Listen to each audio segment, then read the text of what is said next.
आज जो हम चैप्टर स्टार्ट करने जा रहे हैं that is chapter number 15 association. Association से मुराद है कि दो चीज़ों के दरमियान में वाबस्तगी, ठीक है, लफ्ज़ी मायने जो इसके देखे जाएं। ऐसा होता है बाज़ दफ़ा कि हमारे पास डेटाज होते हैं मुख्तलिफ़ किस्म के, जिनको हम उनकी कैटेगरीज़ या उनकी एट्रीब्यूट्स के या उनकी ग्रेडिंग के हवाले से हम उसे क्लासीफाई कर रहे होते हैं। उस तरह के डाटे में जब हम ऐसा डाटा होता है जैसे हम रिच और पुअर, मॉडरेट फैमिलीज ग्रुप्स में कर लेते हैं, या किसी इंसान की जो परफॉर्मेंस है उसको एक्सीलेंट, गुड, पुअर या स्क्रैप कंडीशन के बारे में कर लेते हैं। इसी तरह से जब हम मुख्तलिफ तरह के डाटाज को डील कर रहे होते हैं तो अब हम एसोसिएशन को स्टडी करते हैं। एसोसिएशन के कॉन्सेप्ट से पहले मैं आपको थोड़ा सा वेरिएबल्स का रिवाइज करवा दूं कि हमारे पास वेरिएबल्स दो तरह के होते हैं। वेरिएबल्स क्वालिटेटिव और क्वांटिटेटिव होते हैं। क्वांटिटेटिव वेरिएबल वो होते हैं that can assume a numerical value, they are called quantitative variable, जैसे कि हाइट या वेट ऑफ स्टूडेंट्स है, टेम्परेचर है या फैमिली साइज है। और जो एट्रीब्यूट्स होते हैं या जिन्हें हम क्वालिटेटिव वेरिएबल होते हैं उन्हें हम एट्रीब्यूट्स भी कहते हैं। These are the values that can not assume numerical value. Qualitative variables are like marital status, ठीक है, beauty, eye colour, religion, taste and smoking levels etcetera. और इसके लिए हमारे पास जो होता है, हम इसके लिए जब क्वालिटेटिव डाटा होता है इसके लिए स्टडी जब करते हैं तो हम इसे पहले क्वांटिटेटिव में कन्वर्ट करते हैं। क्वांटिटेटिव डाटा में इसकी एब्सेंस या प्रेजेंस की बात पे हम इसकी काउंटिंग कर लेते हैं कि किसी चीज़ में कोई चीज़ प्रेजेंट है तो वो उतने नंबर ऑफ काउंट्स है, या एब्सेंट है तो उतने नंबर ऑफ काउंट्स लेके हम उसको क्वांटिटेटिव में कन्वर्ट कर लेते हैं। नेक्स्ट एक चीज़ जो हम इस चैप्टर में देखेंगे वो होगा क्लास या क्लास फ्रीक्वेंसी। क्लासेस हमने चैप्टर नंबर 2 ऑफ स्टैटिस्टिक्स में भी पढ़ी थी। उसमें क्या था, class is a set of objects which are sharing a given characteristics.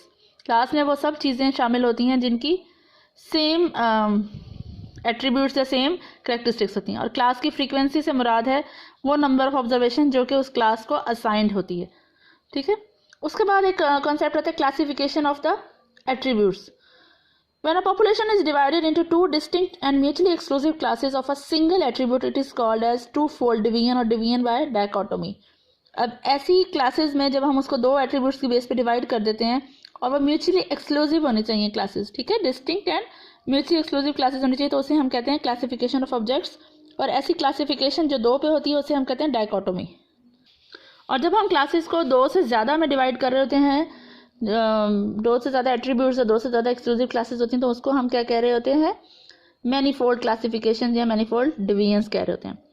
एक और चीज़ जो हम इसमें स्टडी करेंगे वो होगा कि हम क्लासेस का जो ऑर्डर है वो क्या होगा। क्लासेस का ऑर्डर उस पर डिपेंड कर रहा होता है कि किसी चीज़ की प्रेजेंस या एब्सेंस। हम पहले देखते हैं नोटेशंस जो यूज़ होते हैं। ए के लिए A, B, C are the presence of some attributes and alpha, beta and gamma are the absence of that attribute. That means not A means beta. Presence of an attribute is called B and not presence of something is called beta. तो ये जो है symbols होते हैं, जो notations होते हैं, हम यूज़ करने जा रहे होते हैं। और अगर हमारे पास A, B, C को देखें तो ये हमारे पास पॉजिटिव एट्रीब्यूट्स हैं, और अल्फा, बीटा और गामा को देखें तो ये हमारे पास नेगेटिव एट्रीब्यूट्स हैं। पॉजिटिव एट्रीब्यूट्स से मुराद है प्रेजेंस ऑफ समथिंग या present of the attributes is called the positive and the absence of attribute is called the negative attribute.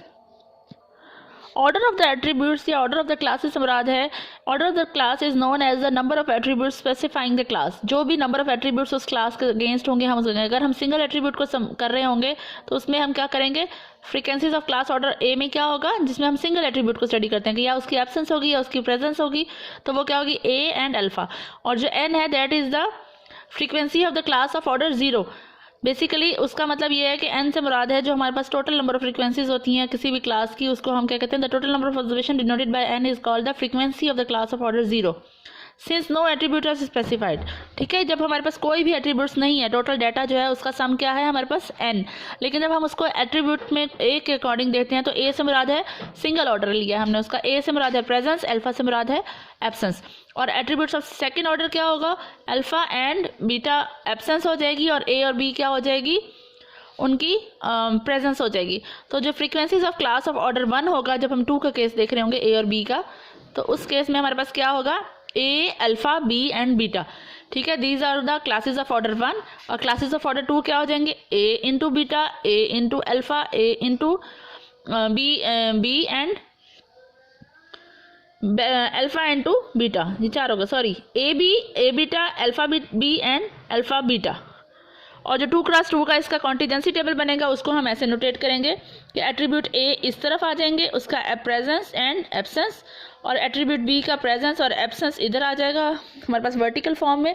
तो ए और बी इस पहली क्लास फ्रीक्वेंसी में क्या होगा, ए और बी दोनों प्रेजेंट हैं। जो फ्रीक्वेंसी होती है याद रखिएगा उसके गिर्द हम ब्रैकेट लगा देते हैं। और टोटल जो एक वाली लाइन है इससे मुराद है कि इन दोनों क्लासेस में क्या है, ए की जो है एट्रीब्यूट प्रेजेंट है, it is the number of A's. और जो ए और बीटा है it is the presence of A and absence of B attribute. इसमें क्या है, ए प्रेजेंट है और बी एब्सेंट है। तो ये है अल्फा एंड बीटा, इसका मतलब है कि इसमें ना ए है और बी जो है एट्रीब्यूट प्रेजेंट है।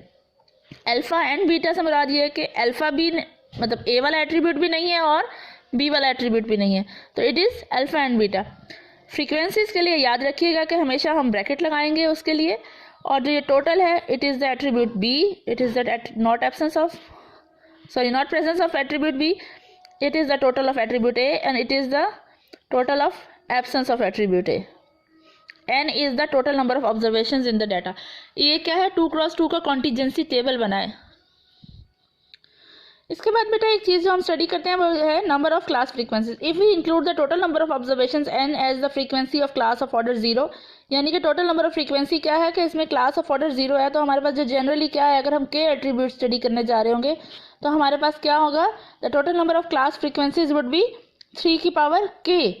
हमारे पास जितने भी एट्रीब्यूट्स होंगे, 2 हों, 3 हों, 4 हों, 5 हों, तो हम क्या होगा 3 की पावर k करने से हमारे पास total number of class frequencies आ जाएंगे। ठीक है, इसी तरह से हमारे पास एक और चीज़ जो है वो है ultimate class frequency. Ultimate class frequency का कॉन्सेप्ट ऐसे है कि the frequencies of the class of the highest order are called the ultimate class frequency. जिन क्लास फ्रीक्वेंसीज का ऑर्डर हाईएस्ट है वो क्या होती हैं, हमारी अल्टीमेट क्लास फ्रीक्वेंसीज। और अगर हमारे पास के एट्रीब्यूट स्टडी करने जा रहे होंगे तो 2 की पावर के से मुराद है कि हमारे पास वो क्या होंगी, अल्टीमेट क्लास फ्रीक्वेंसीज हो जाएंगी उस डाटा के लिए। Consistency of the data, consistency से मुराद क्या होता है, किसी भी चीज़ का कंसिस्टेंट होना चाहिए। The class frequencies that have been observed in one and the same population are said to be consistent. ऐसी क्लास फ्रीक्वेंसीज जो एक या उसी पॉपुलेशन से ही हों उन्हें क्या कहते हैं, हम कंसिस्टेंट कहते हैं। And if they can not confirm with one and other and do not conflict each other, ऐसी जो आपस में भी ना एक दूसरे के साथ क्रॉस हो रही हों, कॉन्फ्लिक्ट कर रही हों, और लेकिन वो हों क्या, सेम क्लास पॉपुलेशन से, तो उनको कहते हैं हम कंसिस्टेंस ऑफ डाटा।